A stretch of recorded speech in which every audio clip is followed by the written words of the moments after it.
The views expressed in this program do not necessarily reflect those of this station. Welcome to Insights into Northeast Michigan, a WBKB News public affairs program. Insights deals with the issues affecting those in the community, as well as Northeast Michigan and the state. And now, Insights into Northeast Michigan.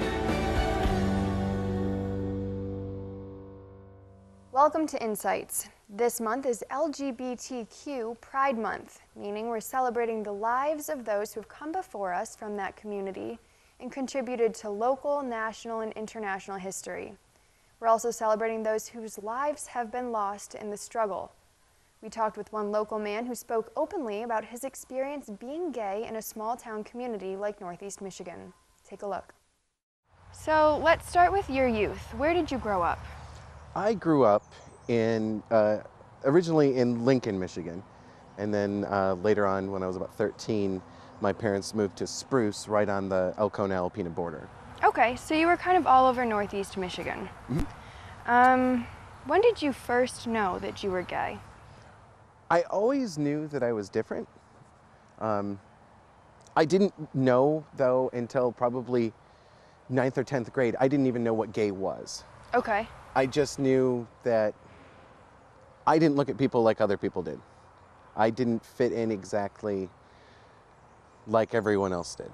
I had my group of friends and things like that. It was absolutely normal as far as that can be concerned. But I knew, and like some of my friends kind of just knew there was something a little off, and it didn't really bother me though, because I was big into 4-H and FFA, and I was a good student, and I was as normal as everybody else was. So you said that you came out when you were 19. Mm-hmm. Leading up to that, what was the attitude in your house, in your school, in your community that led you to hold it in until that point? The community as a whole, northeastern Michigan, I guess, everybody is so quiet about it. Nobody talks about it. It's not something that's said, even still now. And I mean, it's very much in the media. It's very much something that it's a worldwide piece of information. And in my community growing up, it was one of those things where it was so taboo that no one discussed it. What about in your house, in your family? When was the first time you ever heard it mentioned? The first time I ever heard it mentioned actually was my mom and dad talking about some guy that they went to school with. And it was not a happy conversation for me to hear. Why not? Because they were being bigoted and judgmental about some guy they probably knew absolutely nothing about. How old were you? I was probably about 16 or so. Okay, so had you started to have those feelings, those implications? Yeah, there were a couple of other guys in high school that I kind of thought, okay, maybe I'm a little bit more like them. But at the same time, like, I knew that I liked guys. That was the thing. But I knew that I wasn't overly feminine. I wasn't flamboyant about it. I didn't want people to know at that point. You talk about a time in your life when your brothers were talking about a movie they wanted to see featuring really flamboyant characters. What was that movie? Oh yeah, that was The Birdcage with Robin Williams and Nathan Lane. And when I saw that movie for the very first time, my brothers had rented it. They couldn't wait to watch it. It's this hysterical movie, and yet because the characters were so much more different than myself and so much more just out there and flamboyant, it bothered me to watch the movie. I had to keep walking into the kitchen and like walking away like I wasn't enjoying the film. And it was funny, and at the same time it was like, it really did kind of bother me. Why did it bother you? it bothered me because it made me feel like I still didn't even fit in there, because they were so different than I was. And that's, I think overwhelmingly, that's what we're all taught, is that you need to fit in somewhere. And when you don't feel like you found that place, you're lost, and it's terrible, and you get that feeling of dread in your stomach, and you're just like, well, I guess I'm just different. I'm just alone. Absolutely. And when you heard that conversation between your parents, how did that make you feel at 16 years old? At 16, I was so angry that they were talking about it. And this being a person that I had never met before, they're talking about a complete stranger, and your parents have no idea that you might be gay. Right. And they're talking about it very nonchalantly, like it's no big deal. Like it's not someone's life. Right. Because they don't have anyone yet directly affecting their life in that same way. That is a big point that I want to talk about.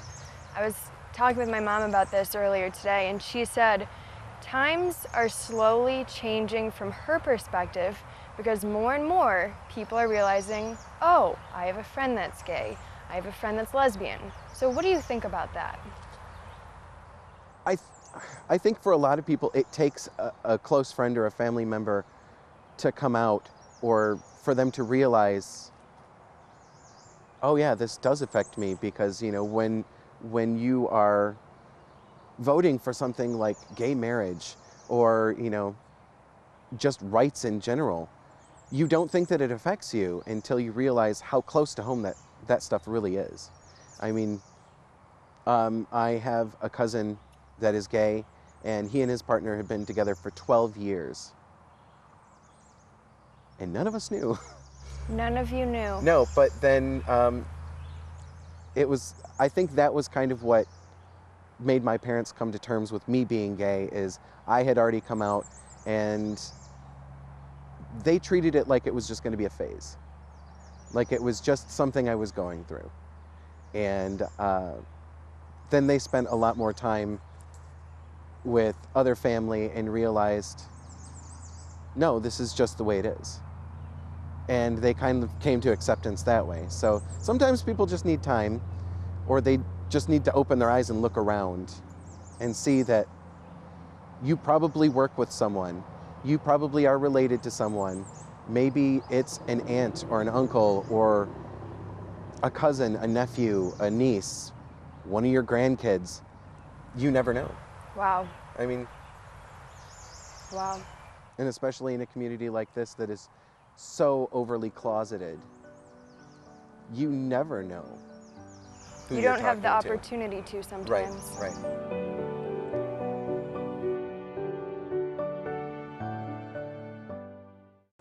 Welcome back to Insights.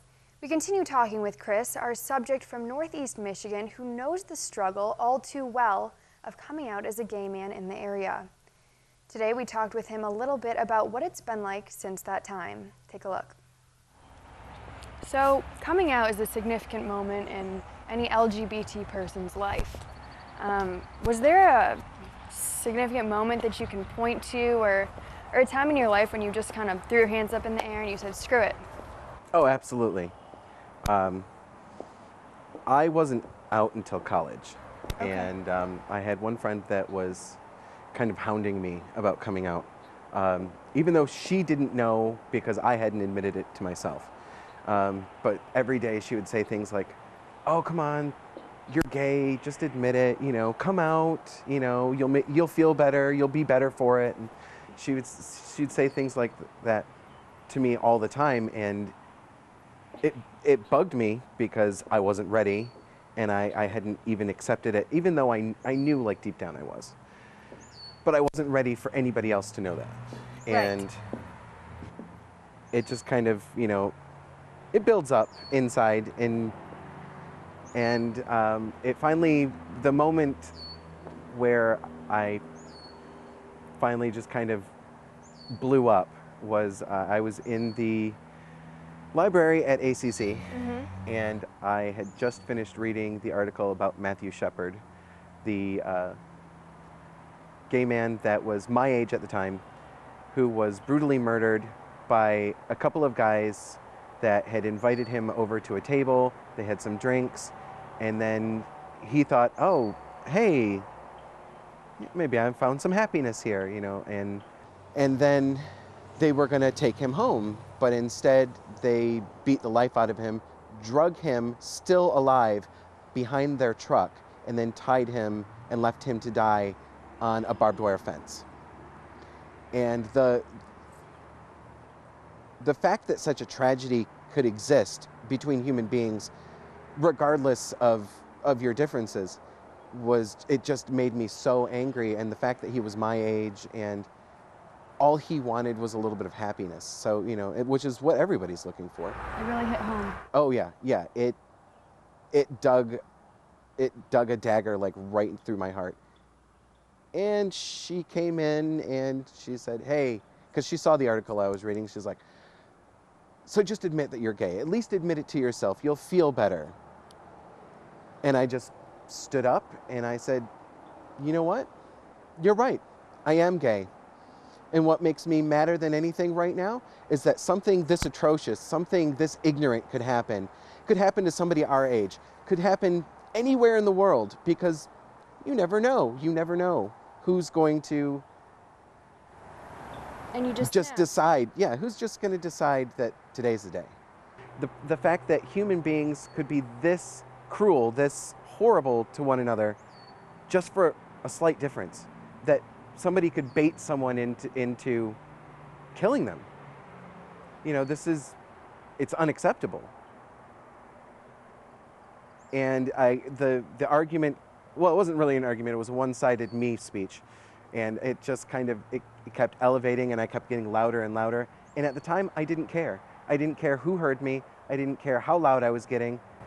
I think though that I got to snap in a much healthier way. Even though I was getting louder and louder in the library, I just I said my piece, I let it out, and I just walked away. For a lot of people, it's not that easy. No, it's not. Not to say that it was easy, but it's not that healthy. Right, right. A lot of people don't get to come out sometimes ever.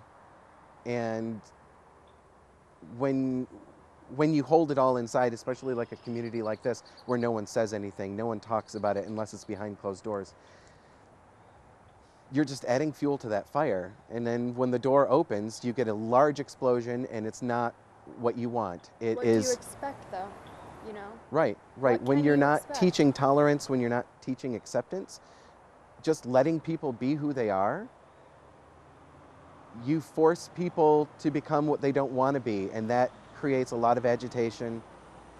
It creates so much anger, and you get a lot of situations where people don't have any healthy way to release that. And so then you end up with kids taking a gun to school because they've been bullied. You get people just beating each other senselessly. You know, they might come out in a very tragic and horrendous way. Right, and like you're saying, because that feeling and that sentiment is so deeply suppressed and so tightly held onto in a place where you feel like you can't share it, when it comes up, you never know what could happen. Especially if you feel like it's being forced. Mm-hmm. And nobody should have to deal with that. Talk about Northeast Michigan. You've lived in Alcona, you've lived in Spruce, you've lived in Alpena. How has the Northeast Michigan community, have we done a good job of making it easy, making it... We don't talk about it here. And I think that's part of the problem too, is everything is very discreet and behind closed doors, and there is no gay community here. There are 5 of us that are out, that kind of, if you know, you know, and if you don't, you don't. But there's no sense of community here. There's no sense of support for anyone. There's no gay pride. There's no gay bar. There's nothing here. And it's sad. It's sad that there's no sense of community within a community. It's sad that somebody that wants to come out that maybe just needs to talk to someone, somebody that is maybe struggling with their own identity, there's no one to speak to. There's no community that's there to help. Yeah, And sounds like it. to me, I think that's tragic. Absolutely. But we do live in a religious community. We live in an area where people would rather treat it like cancer. It's the C word. We'd rather just not talk about it.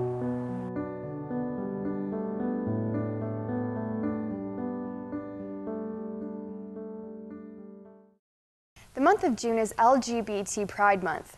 So during this month, a lot of communities will hold memorial services for individuals in the LGBT community that have lost their lives to HIV, AIDS, or even hate crimes. So is there anything going on like that this month in Alpena or even Northeast Michigan? No, not really. Not at all.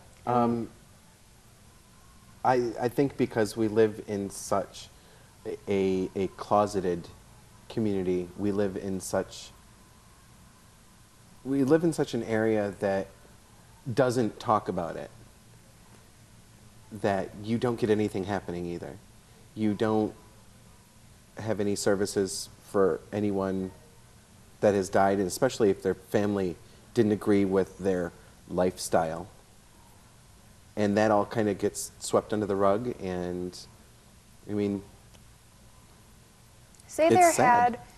there had been an individual in this community, maybe there is, maybe there was, we don't know, that died of HIV, AIDS, or that died of a hate crime for being of the LGBT community.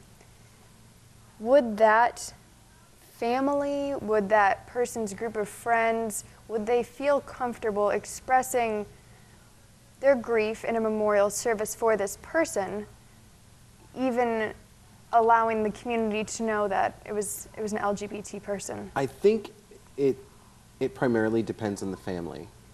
And if the family either doesn't understand or feels ashamed about it, or they are too religious to admit it, or whatever the case may be, then no, they'll just cover it up. They'll just say, nope, didn't happen, we're done with this. And I feel though, like some other families, I know a lot of families of individuals that would absolutely want to honor the memory of their child, because it doesn't matter, they love their child. And we're born this way. There's nothing you can do about it. Just kind of. What can we do as a community to become more open-minded, become more accepting, so that we can honor and memorialize those individuals like many other communities do? I think it just starts with asking questions. Don't be afraid to ask. You know, if you know one of us and you want to ask a question, go ahead and ask. Most of us don't mind at all, because we would rather you hear it coming from us and us answering honestly than you to assume or to think you know what's going on.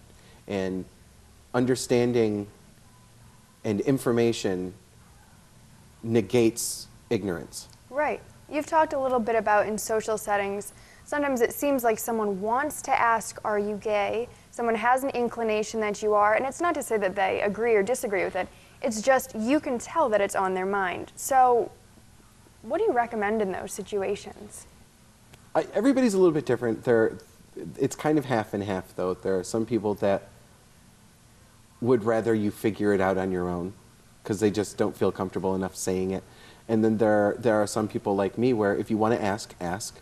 Or sometimes I'll just say it up front so that it's not a question. And what does that allow? For me, it allows people to just get to know me.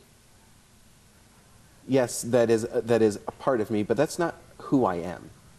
That's not what I do. That's, you know, it's just a part.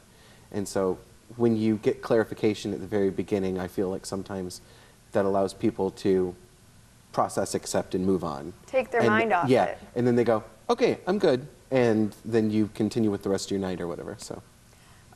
We talk a lot about support groups in other communities for people who want to come out are just coming out, have questions, even people who, well, I get family members, friends who just have questions. They just want to know more.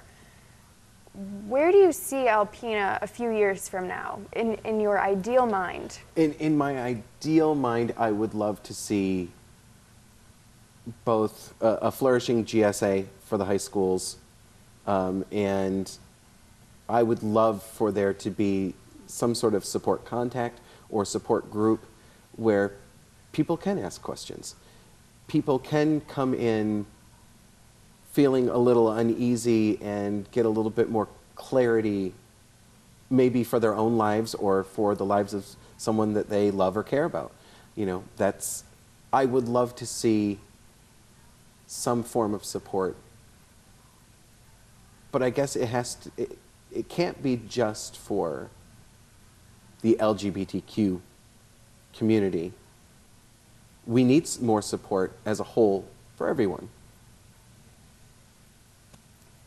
Do you love Northeast Michigan? Oh, I do. I do. Do you feel that sometimes the unaccepting attitudes that you feel, you have felt in the past, drive people away from this community that they love? Oh, yeah. I feel like the silent judgment that people feel growing up here, a lot of times they feel like there's nothing here for them, or that nobody really cares that much about them. Because you do get the stares. You do get that silent judgment from people. And even though in northern Michigan we're too polite to say anything about it, a look is all it takes for people to know that you don't care for them. And so I know a lot of people that have moved away, either complete states away. I moved 4 states away originally and then came back. But I know a lot of people that have moved away just because they feel like there's nothing here for them. Absolutely. Well, we're glad to have you here in Northeast Michigan. That's all we have time for. Thank you for tuning into Insights, and I hope you learned something today.